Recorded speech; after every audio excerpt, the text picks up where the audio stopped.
Eldest sister hangs herself the night before her marriage into the Eastern Palace.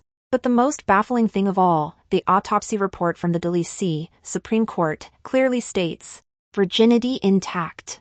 3 months pregnant. Because eldest sister's death was so suspicious. Yet all inquiries led nowhere. Mother couldn't bear the blow and dashed her head against a pillar, dying on the spot. Father vomited blood and went mad. The Prime Minister's estate, once flourishing like brocade, became a place of death overnight. 10 years later, I became the only female forensic examiner in the Delhi. Once again, I pushed open the carved doors of that long-sealed boudoir. As I replayed the scenes from that night over and over in my mind, I discovered a truth that would overturn everything I thought I knew, a truth that shattered my very soul. Yongin 14th year, 3rd month, 7th day. This was the most blazing fire annual day the Pei family had seen in 100 years. Octagonal red silk lanterns hung all along the manor's corridors. Red silk and double happiness characters everywhere one looked. There was crimson.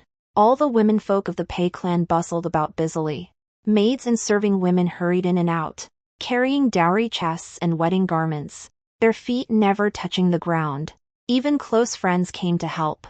All because tomorrow, my eldest legitimate sister, Pei Wan, was to marry into the Eastern Palace and become the crown princess.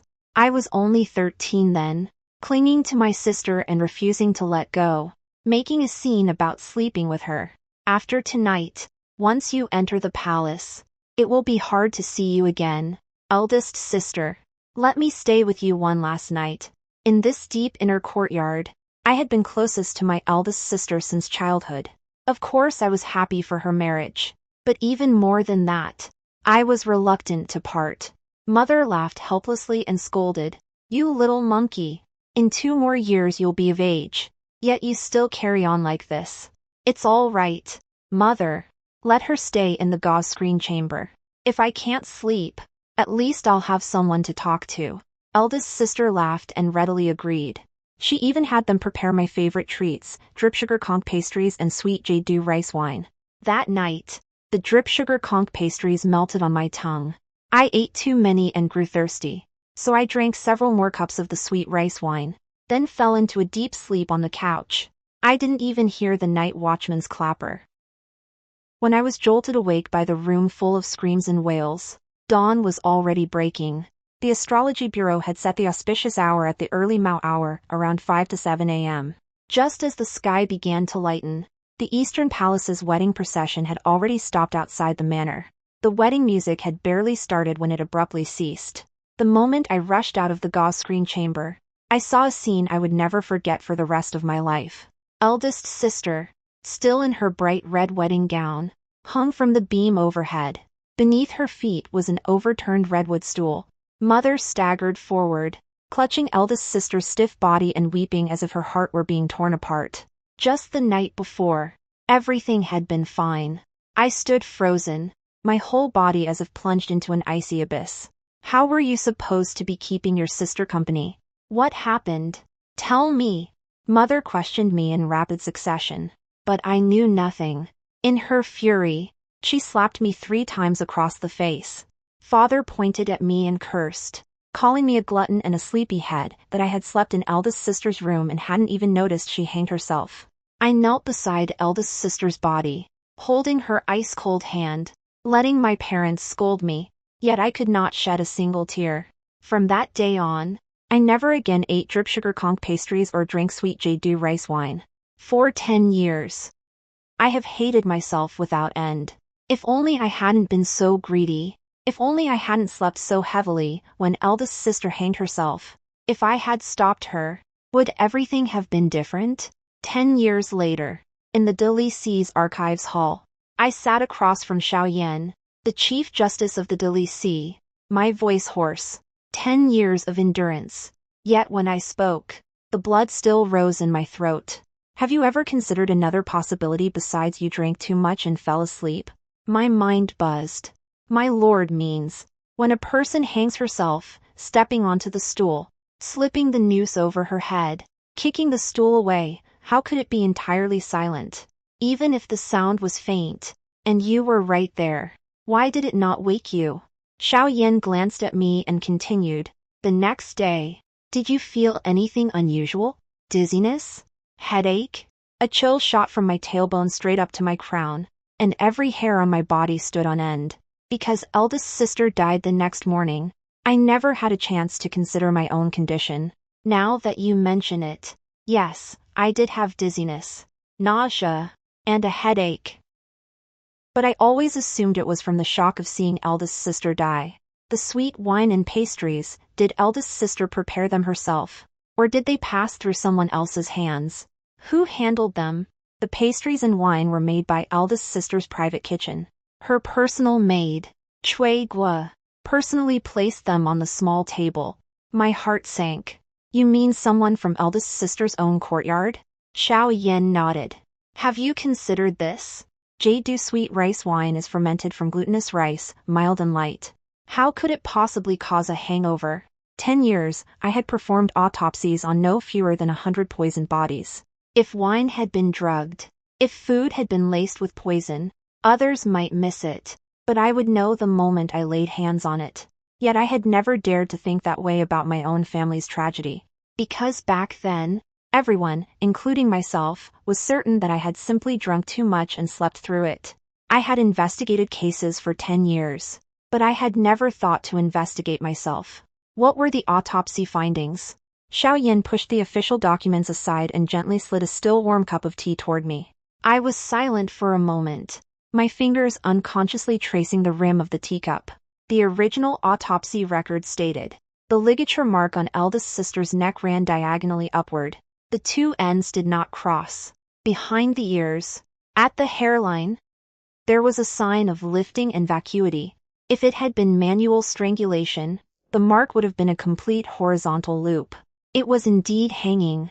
How was the scene when the body was found? Xiao Yan sat high in his seat, his gaze sharp and cold. The room was tidy, with no signs of struggle or disturbance. If you only looked at the scene, there was indeed nothing unusual. It was as if eldest sister had truly slipped away from everyone and hanged herself out of shame. Moreover, there was a night watch matron and 2 maidservants in eldest sister's courtyard. Although the door was not locked, I was inside the room, yet none of us heard a sound. If it had been murder, she would have cried out. Even half a scream would have been heard, but nothing was discovered until dawn, when she was found hanging from the beam. But something always felt off to me. I just couldn't put my finger on it. I beg you, my lord, for your guidance. I stared at the warm tea, my eyes burning and sore. 10 years. I thought I had long sealed those images away. But the moment I spoke of them, I realized they were still as sharp as ever, cutting me to the quick. You're right, Xiao Yan said. His fingertip traced slowly along the dossier, his voice calm and steady. If your eldest sister had indeed secretly conceived and done something shameful, then hanged herself out of fear, quietly ending it all, that would be the most logical outcome. A person dying of shame would want no one to see.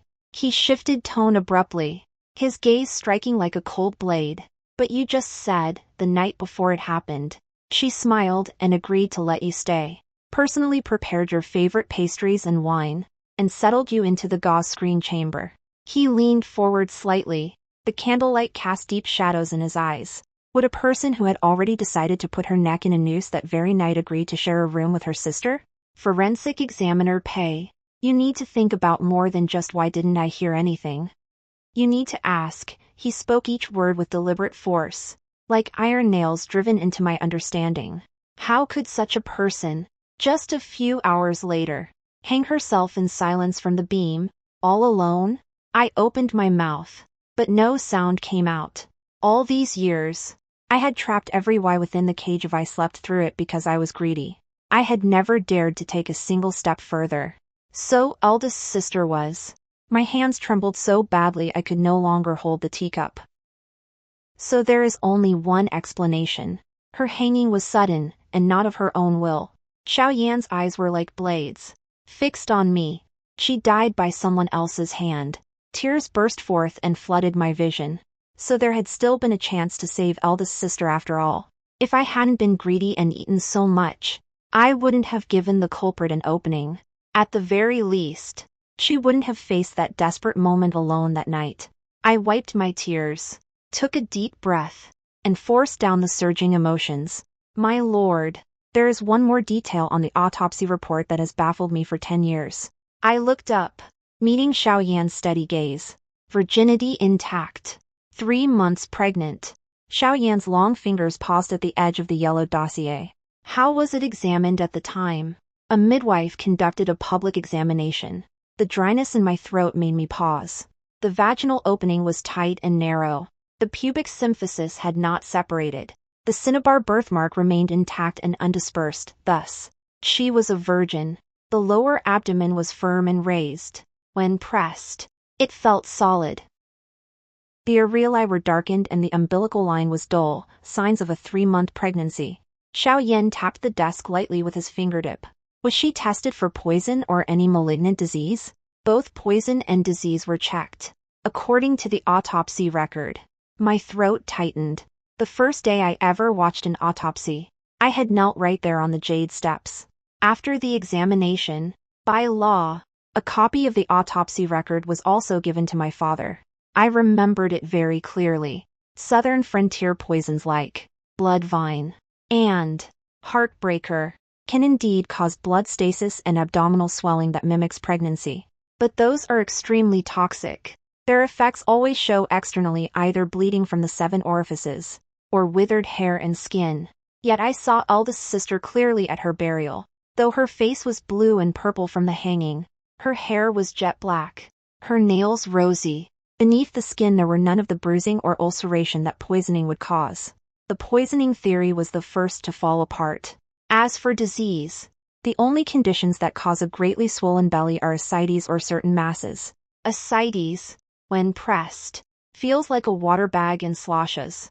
A gas-filled mass sounds hollow when tapped. But the midwife publicly examined eldest sister and said her lower abdomen was firm and heavy to the touch, like holding a solid object, not water, not gas.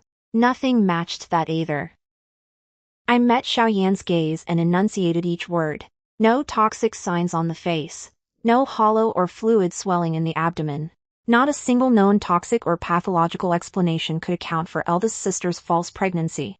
Appearance. In my years as a forensic examiner, I have autopsied no fewer than 100 poisoned bodies. But eldest sister's body, I searched every medical text and criminal case I could find. And in the end, I still had no answer. Xiaoyan rose and walked to the window, his hands clasped behind his back. Then only one possibility remains. My heart jolted, and I couldn't help pressing further. What? He looked at me, a trace of almost imperceptible pity flashing in his eyes. Pei-in, after 10 years of investigating cases, you should know, when you have eliminated the impossible, whatever remains, no matter how hard to believe, is the truth. This case was classified as top secret. Not poison, not disease, it was an extraordinarily sophisticated and vicious act of man-made calamity. My head buzzed, and cold sweat broke out on my forehead. And the cruelest part of the scheme was that the perpetrator calculated human nature perfectly and used imperial authority as the blade. Xiaoyan's gaze grew heavy, slicing through the illusions of that year in one stroke. The crown princess dies on her wedding night, and she is pregnant. Such a colossal scandal. What the imperial house wanted was never the truth, but face. To preserve the Eastern Palace's dignity, His Majesty would never allow anyone to dig into such an unnatural thing as how can a virgin be with child. Far easier to brand the Pei family with licentious and depraved, and silence the gossips once and for all. My eyes burned and my throat choked with sobs. Exactly right, so that year, father knelt all night outside the Taiha Hall, pleading desperately that eldest sister was a virgin, only to be answered with death penalty commuted, titles and ranks stripped. A dead end. Xiaoyan sighed. Your father must have been utterly disheartened and wished to take the whole family into seclusion. But mother refused. I took a deep breath, forcing down the taste of blood rising in my throat. Xiaoyan paused, looking at me with surprise.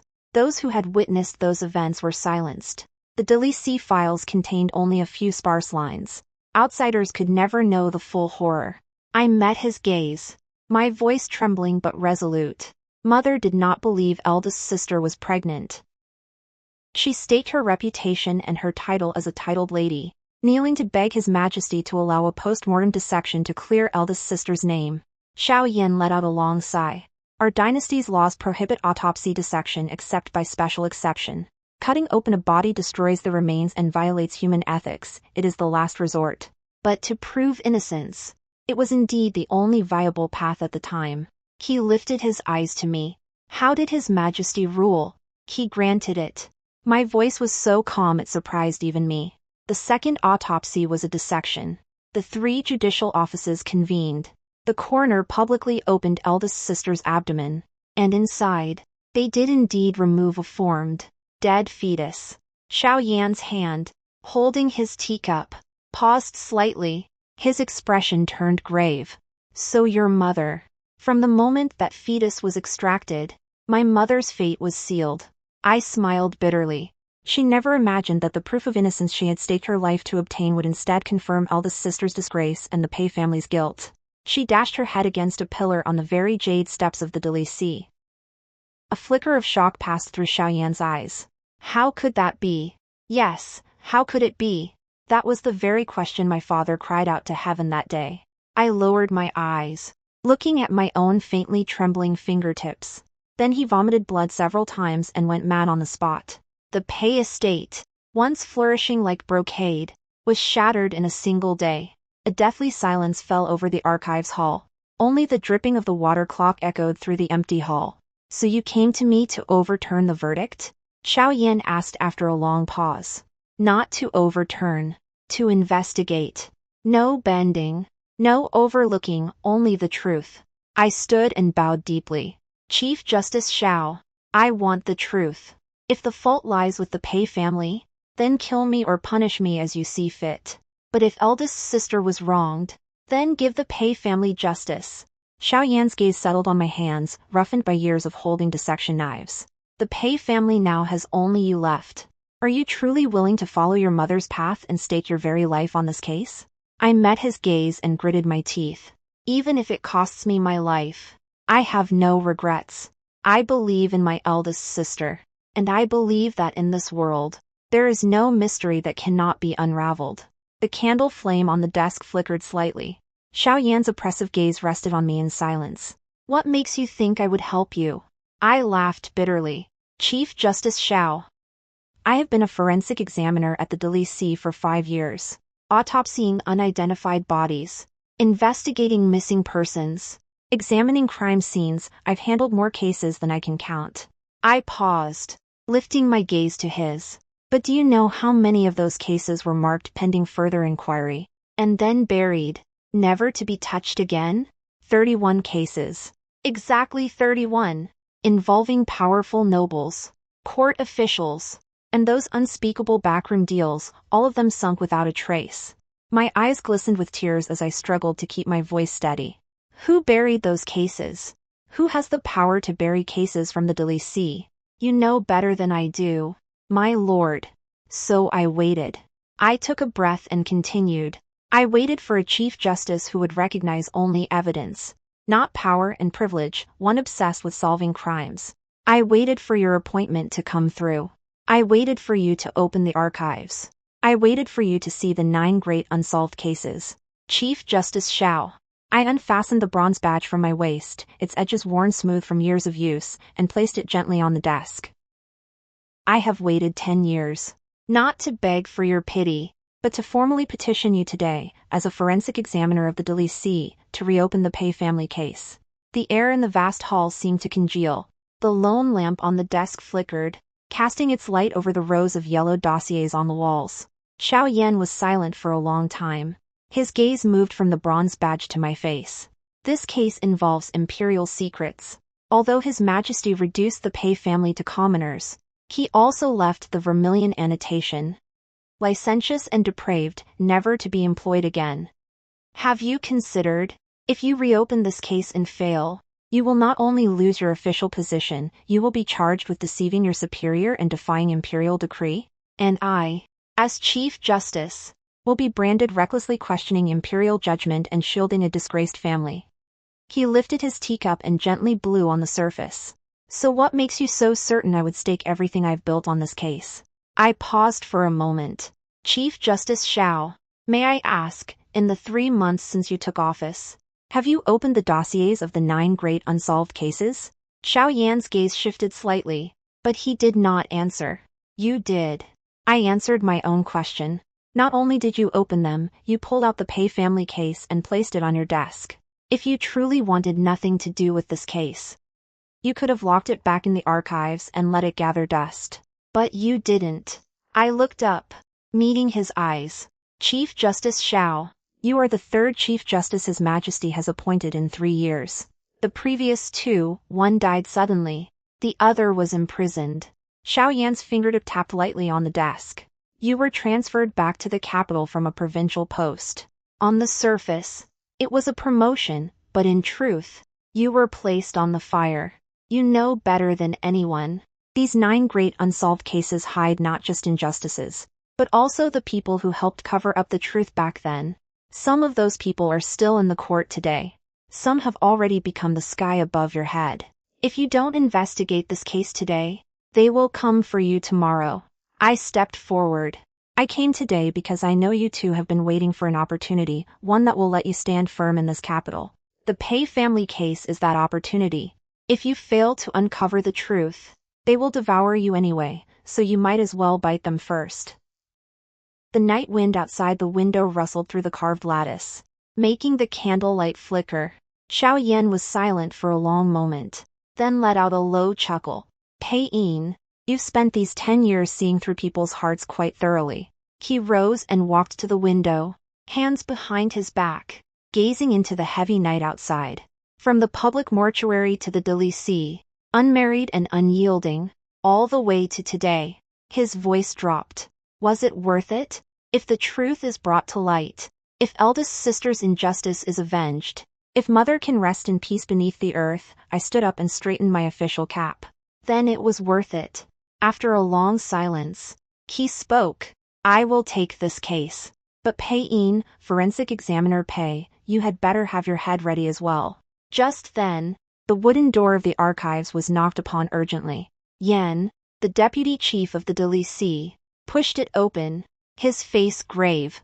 Chief Justice Xiao, forensic examiner Pei.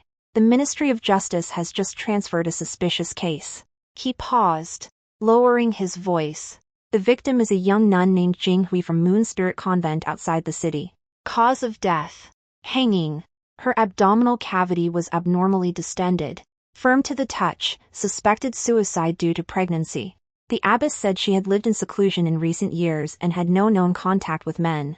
Normally, such a scandal in a Buddhist convent would have been hastily closed by the local magistrate as a case of illicit intercourse. They would have found the supposed lover and called it done. But the strange part is, the coroner of Duan Prefecture examined her and found that the nun was still a virgin. Yan wiped his cold sweat. A virgin bearing a child, who then hangs herself. The prefect feared it was something demonic and did not dare rule on it himself, so he transferred both the dossier and the body to the Ministry of Justice overnight. The Minister of Justice called the case absurd and passed the hot potato to us at the Delisi. At the words virgin bearing a child and hanging herself, my brush hand jerked, and a heavy drop of ink splattered across the dossier. What was her secular name? Xiao Yan glanced at me, tossed the dossier back onto the table, and rose. Cui Qiao, Yan replied. According to the convent, before she took vows, she was a maidservant in the former Prime Minister Pei's household. The abbess insists that since Jinghui was a virgin, pregnancy was impossible, and begs for a dissection to prove her innocence. My throat tightened. I slowly set down my brush. Cui Qiao was the younger sister of Cui Guo, who had also served in eldest sister's courtyard. 7 days after eldest sister's violent death, Cui Guo drowned herself in a well.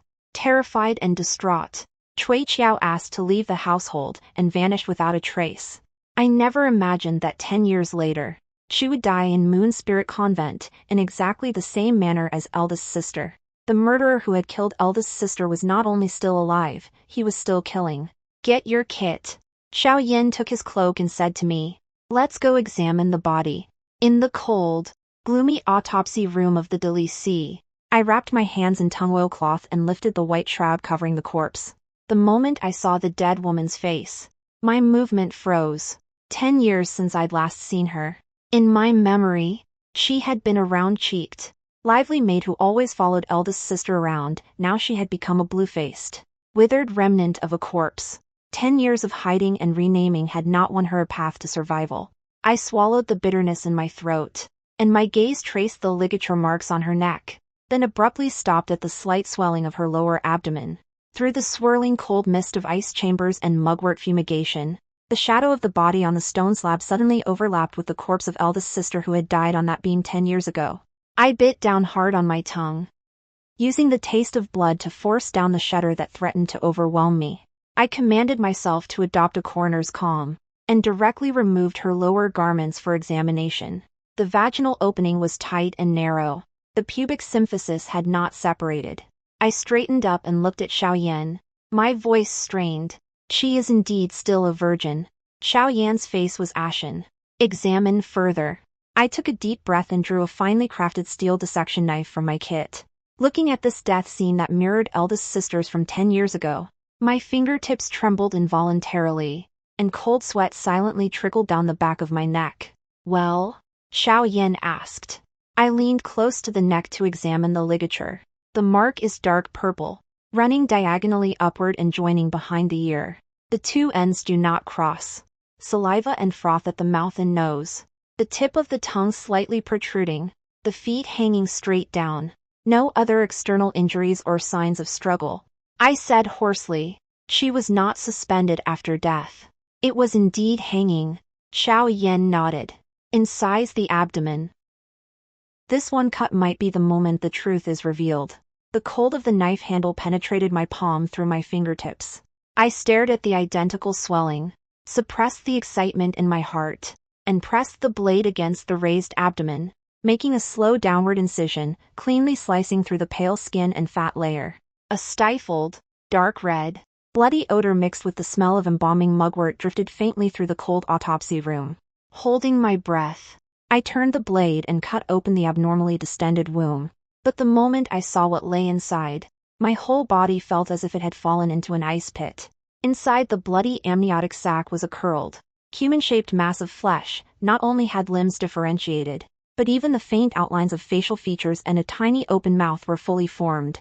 In this cold, gloomy autopsy room, it radiated an eerie vitality. An overwhelming sense of absurdity engulfed me. My fingers lost their grip. The dissection knife clattered onto the stone slab. 10 years. I had personally examined over 1,000 corpses. I had pored over ancient medical texts, run countless mental simulations, and was almost certain that the dead fetus extracted from eldest sister 10 years ago could not have been a real human fetus. But now, I had examined it myself and made the cut myself. From the body of a woman whose pubic symphysis had not separated. I had indeed extracted a dead fetus with formed features and limbs. No wonder the midwife who had examined eldest sister went mad soon after. Overwhelming terror and sorrow exploded in my chest. No, something was wrong.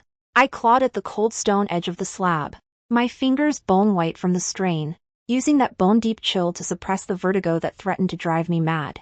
Xiaoyan stared at the fetus, his expression shifting. Just as I thought. I shot my head up to look at him. What? Pei-in, did your eldest sister like to eat yuganzi, Indian gooseberry preserves? Yuganzi? A kind of preserved olive from the southwest. It was eldest sister's favorite. I nodded numbly. Xiaoyan fixed his gaze on the dead fetus, not blinking. It looks very much like a human fetus, doesn't it? This thing mimics whatever it enters. Not just resembles, it is virtually identical. I was stunned. You mean this is not a human fetus? In the past, when I served as a county magistrate in the southwest, I encountered a strange case. Xiaoyan shook his head, his expression dark and grim. A herdsman's cow, without having been bred, gave birth to a pure white calf. Everyone called it a divine miracle. However, 3 days later, the calf vanished without a trace.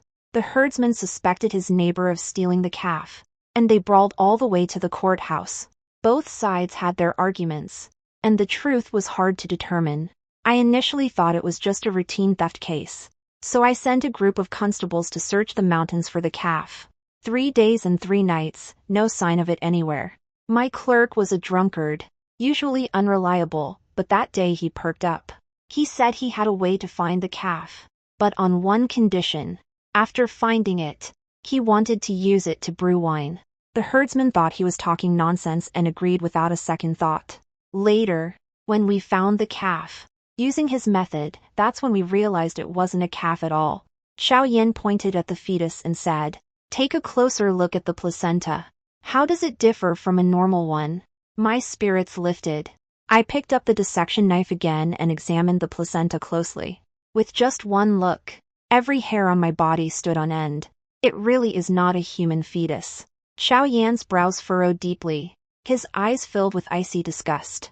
Using such a method to harm others, truly wicked beyond measure. Now I can be certain. This thing comes from the southwest.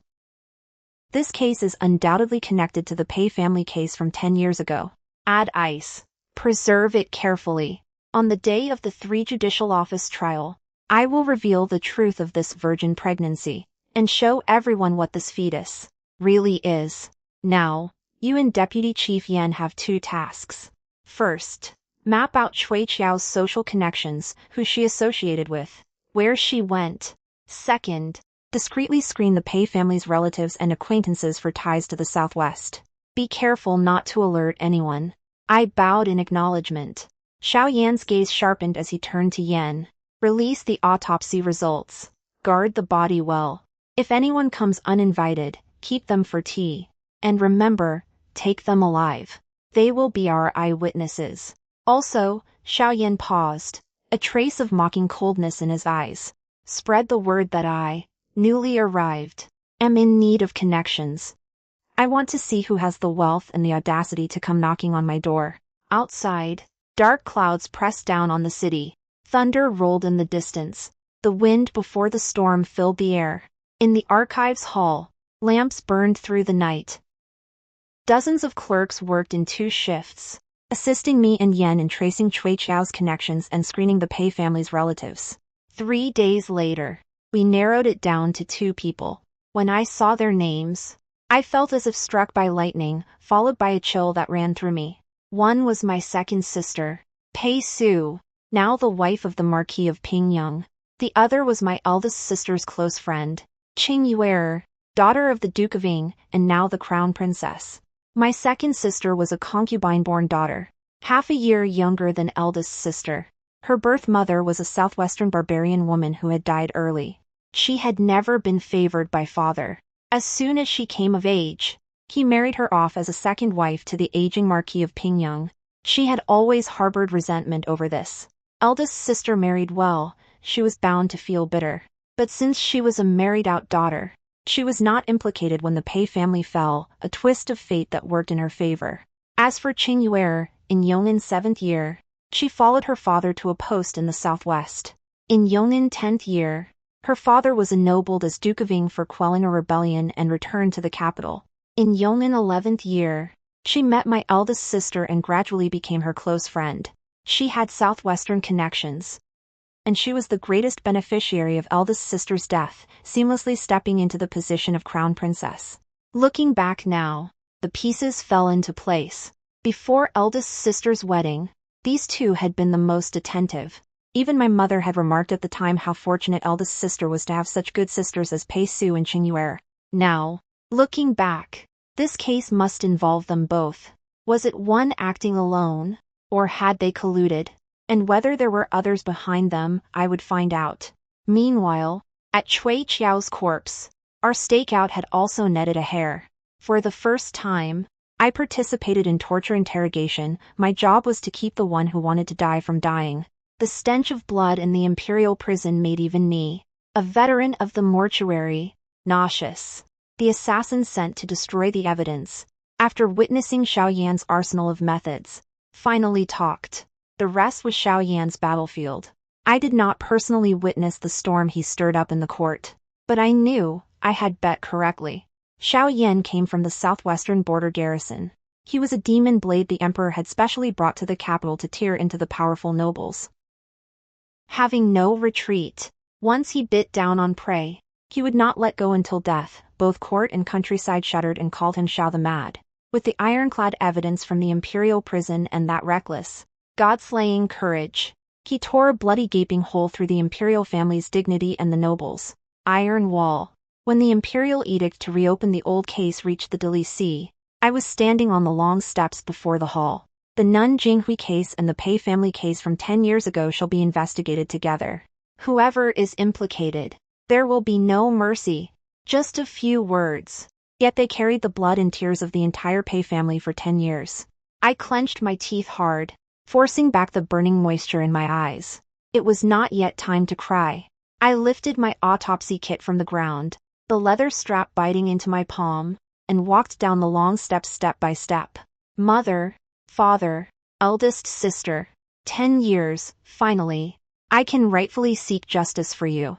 The Ministry of Justice Hall. The 3 judicial offices convened. The gavel slammed down, its dull echo reverberating through the empty hall as if awakening the wrong souls of 10 years. Below sat 2 people. One was my second sister, Pei Su, now the wife of the Marquis of Pingyang. The other was the Crown Princess Qingyue, partially screened behind a 4-panel cloud mother-of-pearl folding screen, seated on a rosewood armchair. Even though summoned by the 3 judicial offices, Qingyue still wore her 9 phoenix crown perfectly in place, idly toying with her nail guards, her posture haughty and aloof. Though Pei Su tried to maintain composure, the twisted silk handkerchief in her hands betrayed her fear. Xiao Yan smiled slightly. Today, I invite the lords to witness something novel. With that, he clapped his hands. Xiao Yan's red-nosed clerk walked out, clutching a flask of wine, and winked at me. I took a deep breath, lifted my autopsy kit, and walked to the center of the hall. With a swish, I pulled back the black cloth covering the crystal ice chest. Cold air billowed out. Inside lay the dead fetus extracted from Cui Qiao's abdomen. My lords, this is the fetus, removed from the abdomen of the Nun Jinghui. 10 years ago, the Delisi removed the same thing from my eldest sister's abdomen. Everyone thought it was a human fetus, ironclad proof that the Pei family's daughter had been unchaste. My voice rang out, my gaze fixed sharply on Pei Su. Second sister, does this look familiar to you? Pei Su's face went pale. She jerked her face away. What nonsense are you babbling? How could I recognize such filth? The clerk grinned, bowed to the assembly, took a swig from his flask, and with a pff sprayed the dead fetus with wine. The dead fetus writhed and twitched. Then with a pop burst apart, countless tiny white worms squirmed out, scattering in every direction. Everyone in the hall screamed in shock. Without missing a beat, the clerk called toward the door, "Bring it in." Deputy Chief Yen led in a young youth from outside. Your Highness the Crown Princess. My lords and ladies, watch closely. This is a ewe that has never mated. The clerk fed a handful of yuganzi to the ewe. The moment the ewe chewed the yuganzi, the scattered worms all crawled toward it, swarming up its legs, burrowing into its vulva. Within moments, the ewe's belly began to swell slightly. This is the infant face cuckoo worm, native to the miasmic southwestern regions. It specializes in entering the genitalia of humans and livestock as a parasitic fetus. It is attracted to yuganzi. With that, he laid the ewe down, sliced open its abdomen, and drew out a white, inch-long lamb fetus in his hand. The assembly gasped in wonder, exclaiming at the spectacle, Your Highness, my lords, and ladies, this is the truth of the virgin pregnancy. The clerk bowed, cradling the lamb's carcass, and withdrew. This substance was originally used by southern shamans for gu poison making. If ground into powder and mixed into food or drink, once ingested, it consumes the host's vital blood. In the space of half a cup of tea, it swells into a false pregnancy, and the shed after birth looks exactly like a human fetus. Gu masters commonly use yuganzi to lure and trap it. Second sister. The Delisi has ascertained that the Nun Jinghui frequently visited your marquis to discuss scriptures with you, and was fond of yuganzi. I recall that the first time eldest sister ever ate yuganzi, it was you, second sister, who personally made and sent them to her. Eldest sister loved yuganzi ever since, a feat you contributed greatly to. I stared at Pei Su, speaking each word deliberately. Pei-in, what do you mean by this? I would never harm eldest sister. Pei-su trembled all over. Her face flushed with shame and fury. Of course. Second sister could not have acted alone. So eldest sister's death must have had help from Sister Ching as well. I turned toward the screen. How dare you? Pei-in, a mere forensic examiner, use such monstrous lies to frame Her Highness the Crown Princess and a titled lady. The senior attendant beside Ching Yuer barked from behind the screen. The death of one nun, and you dare to drag the Eastern Palace into this? Chief Justice Xiao, do you wish to lose your position? This humble official's cap is not Her Highness's concern. Xiao Yan sneered, gesturing for me to continue. I went on. In this realm, those who could obtain such a sinister substance, and who knew eldest sister's daily habits inside and out, are only you, second sister, who grew up in the southwest with your mother and Her Highness the Crown Princess, who accompanied her father on his southwestern posting and spent her days immersed in the Pei family's inner quarters. Presumptuous! Ching Yuer finally spoke, her voice cold and sharp through the screen, carrying the weight of one in power. The southwest is vast, full of strange poisons and exotic plants. Just because I and Pei-su once lived there, we are murderers? Pei-in, the 3 judicial offices trial requires ironclad evidence. With such groundless speculation, do you seek death? Xiao Yan sat calmly in the chief examiner's seat, not even lifting his eyelids. With a long, slender hand, he raised his teacup. Since Your Highness demands evidence, Pei-in, present it. Let Her Highness and the Marquis's wife see for themselves. Bring him in. 2 Imperial guards dragged a bloodied man into the hall and threw him heavily to the ground. The moment Pei-su saw him, she let out an uncontrollable scream, her whole body shaking like a leaf. Behind the screen, even Ching Yuer's idle toying with her nail guards came to an abrupt halt. This man is the assassin who infiltrated Moon Spirit Convent 3 days ago, attempting to destroy Cui Qiao's corpse and stage a fire to cover it up. Xiao Yan rose, his steps steady as he descended the jade steps. At first he was stubborn until I peeled off 2 layers of his skin. Then he confessed. He is a dark guard of the Marquis of Pingyang's household, dispatched by his wife, Pei-su, to silence the witness. Pei-su, Xiao Yan thundered, startling her so much she collapsed to the floor. 10 years ago, you used the infant-face cuckoo worm to frame your elder sister. 10 years later, you used the same method to kill the witness Cui Qiao. Do you still dare to deny it? No, I didn't kill anyone. Cui Qiao wasn't killed by me. Pei-su's psychological defenses crumbled in an instant. She broke down in tears, pointing frantically at the figure behind the screen. It was her. It was Ching Yuer.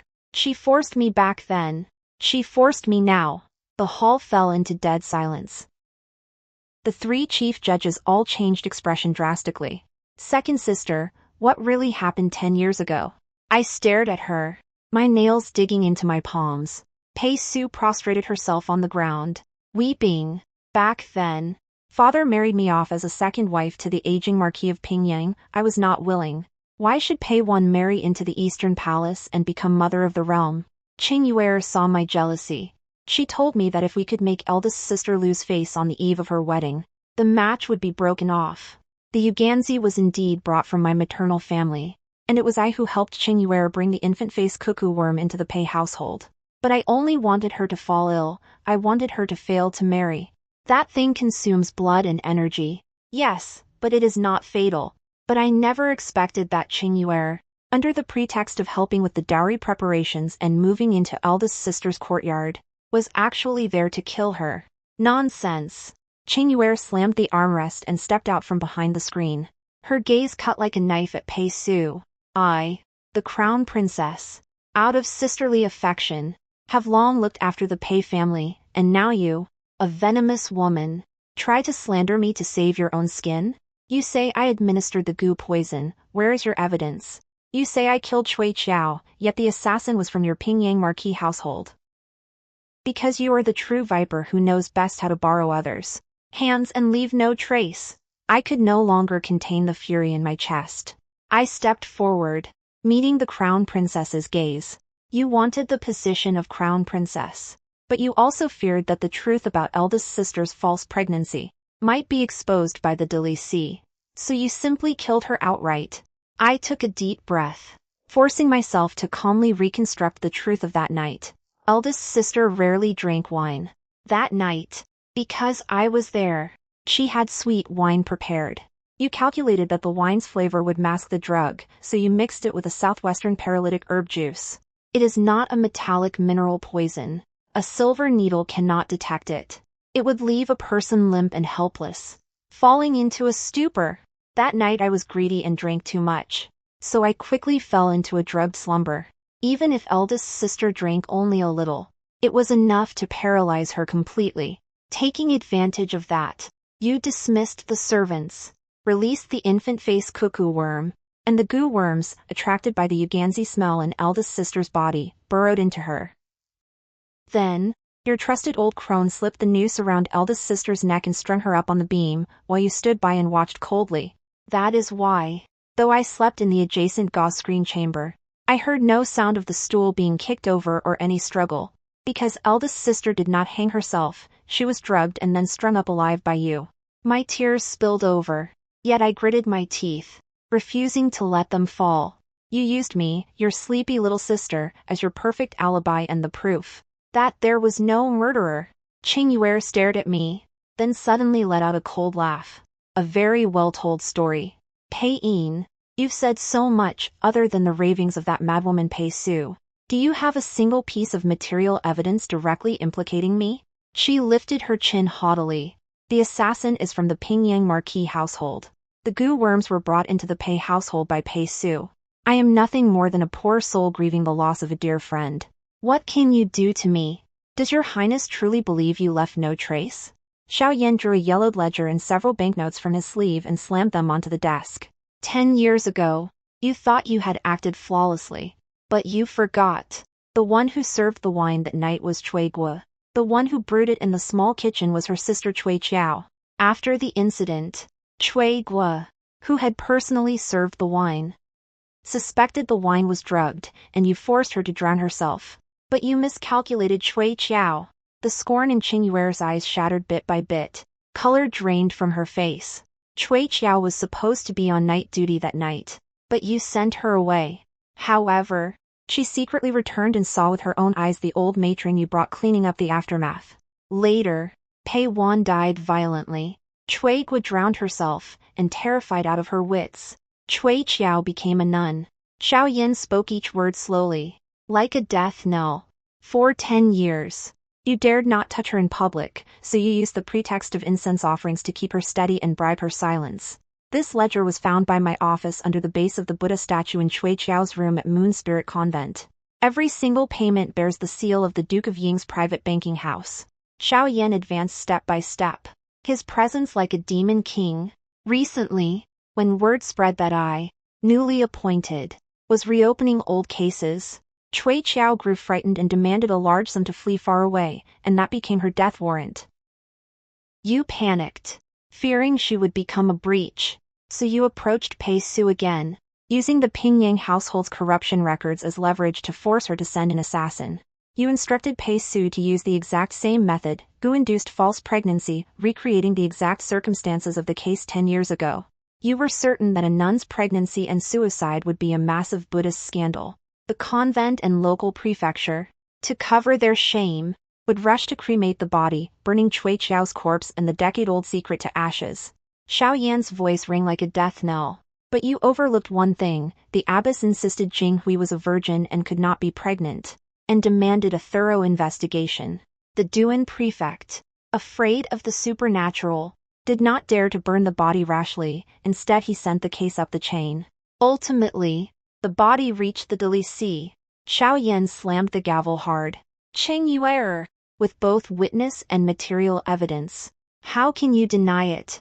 The hall fell utterly silent. All the evidence had formed a perfect circle. The haughtiness on Qingyue's face finally crumbled. Staring in disbelief at the ledger on the table, she staggered and collapsed back into her armchair. After a long pause, she let out a shrill, hysterical laugh. Yes, I did it. So what? She raised her head violently. Her 9 phoenix crown shook. Her eyes filled with venom and madness. Why? Why was Pei Wan born the legitimate daughter of a prime minister, showered with love and favor, and even the crown prince fell for her at first sight, while Qingyue, I endured the bitter wilds of the southwest with my father, and when I returned to the capital, I had to fawn over her just to find a foothold among the capital's noble ladies. I simply took back what was rightfully mine. She was foolish. And Pei Su was foolish. They deserved to be played by me. I am the ultimate victor. I am the crown princess. You are not anymore. A shrill eunuch's voice came from outside the hall. Grand Eunuch Li, holding an imperial yellow edict, stepped into the hall. His face was expressionless as he looked at Qingyue. His Majesty has been listening in the rear hall for some time. He wished to preserve the imperial family's dignity, but never expected you to be so monstrous. Li read aloud in a high voice. Edict. Qingyue, venomous of heart, corrupting of morals, stripped of her title as crown princess, to be given poison wine. Her father, the Duke of Ying, who indulged his daughter and secretly trafficked in southern Gu sorcery, is equally guilty without pardon. Stripped of his title, property confiscated, all male kin to be tattooed and banished to the southwest, never to return to the capital. Pei Su, wife of the Marquis of Pingyang, who conspired to frame her own elder sister and poison her own clan, to be given a white silk cord. Regarding the Pei family case of yesteryear, it is hereby established as pure fabrication. Rehabilitated, the title of Prime Minister is restored to Pei. Pei Wan, the eldest daughter of the Pei family, having been wronged for 10 years, pure and chaste, is posthumously conferred the title of Duanhui Commandery Princess and shall be buried with imperial rights. Pei Wan's mother, who died upholding her honor, is posthumously conferred the title of first-class titled lady and awarded a chaste and martyred memorial archway to comfort her spirit. So decreed, hearing the final words, my tears could no longer be held back. I pressed my forehead to the cold blue bricks of the hall floor and wept aloud. 10 years. More than 3,000 days and nights. The stench of corpses I smelled in the public mortuary. The cold nights I endured in the autopsy room. The blood my mother splattered on the jade steps. The mad laughter of my father. The unblinking eyes of my dead eldest sister, all of it poured out with these tears. Xiao Yan stood quietly beside me, blocking the prying eyes. Cry. After this is over, the skies over this capital will finally clear. After a long while, Xiao Yan stood on the long steps, hands behind his back, gazing at the blood-red setting sun. He spoke slowly. Pei Yin, you weren't crying just for your family just now. You were crying for Cui Qiao too, weren't you? She was not killed. She took her own life. I stood frozen, letting the cold autumn wind dry the tears on my face. My throat felt as if filled with gravel, and I choked out, my lord, you saw through all of it? Xiao Yan looked down at me. She used herself as bait, luring Qingyue and Pei Su into using the goo poison again, perfectly reenacting the Pei family case from 10 years ago. She was not murdered. She willingly walked to her death, simply to deliver her own body, as evidence, to you, a forensic examiner of the deceased.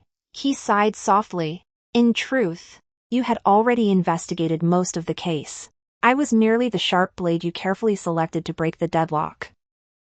You 2 young women, one of you went into hiding, painstakingly studying forensic medicine, entering the civil service and biding your time for 10 years, waiting for this day. The other shaved her head and became a nun, placing herself in danger, using the pretense of greed to maneuver between the Duke of Ying's household and the Marquis of Pingyang's. Xiao Yan's voice dropped, carrying an almost imperceptible tremor. And even Chuig was drowning 10 years ago. It was not a forced suicide. She sensed the danger and had her younger sister Cui Qiao push her in, right in front of Pei Su. Wasn't it? Only by sacrificing her own sister as a pledge of loyalty could Cui Qiao keep her life and make it to this day. The intersection of profound cruelty and profound loyalty made me tremble uncontrollably. I looked up, facing the cool autumn breeze, forcing a smile more bitter than tears. Chief Justice Xiao is preternaturally insightful and sees through everything. May I ask, when did you realize? Because it was too smooth. Xiao Yan turned to face me, his deep gaze enveloping me like a tangible presence. Apart from forcing me to petition His Majesty to reopen the Pei family case and convene the 3 judicial offices, which did take some effort, almost every witness and piece of evidence practically walked itself to my door. I am no fool. Behind this must have been a group of people willing to die, helping me. The abbess of Moon Spirit Convent, she was the younger sister of your eldest sister's wet nurse, insisted on a thorough investigation into Jing Hui's death. The Duan prefect who defied obstruction to report the case, he was a poor student once sponsored by your father.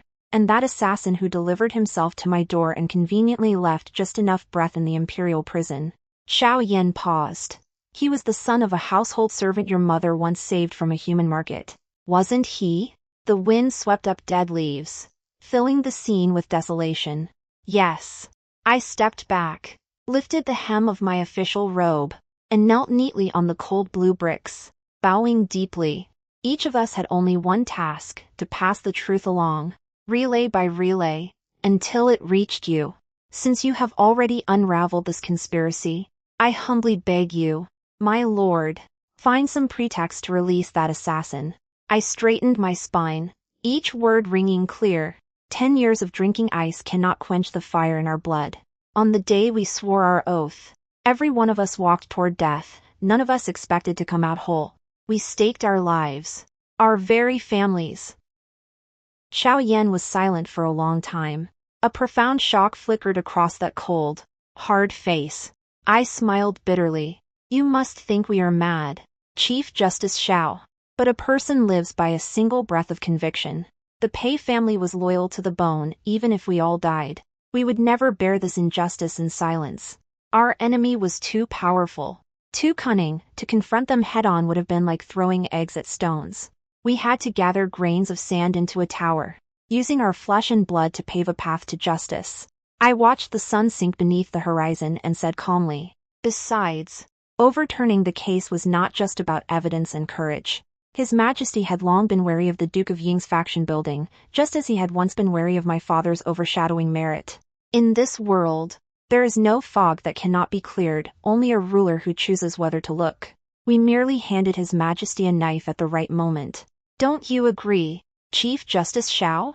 A long, profound silence settled over the long steps. After a long while, a low sigh came from beside me. Xiao Yan took that bronze badge, representing a forensic examiner of the Delici, and placed it back in my palm, closing my fingers tightly around it. The Pei family case at the Delici is now closed. I heard nothing. With that, he turned and walked away. I clenched that still warm badge in my hand, watching his retreating figure, and bowed deeply. In the distance, the crimson of the setting sun faded, and a bright, solitary moon hung high in the clear sky. 1 month later, the seals on the Pei Manor gates were finally torn off. The Imperial plaque was once again raised above the lintel. I supported my white-haired, stooped father as we pushed open the vermilion doors that had been sealed for 10 years. For these 10 years, he had been mad, demented, babbling my mother's and eldest sister's names in a slurred murmur. But the moment he crossed the threshold and saw the crabapple tree in the courtyard, the one eldest sister had planted with her own hands, he suddenly fell silent. From those clouded eyes, a single tear slowly rolled down. I held his withered hand tightly, tears blurring my vision, yet a relieved smile spread across my face. Father, Ain is bringing you, bringing mother, bringing eldest sister, home. The story is now complete. Thank you for listening. Please subscribe and support me.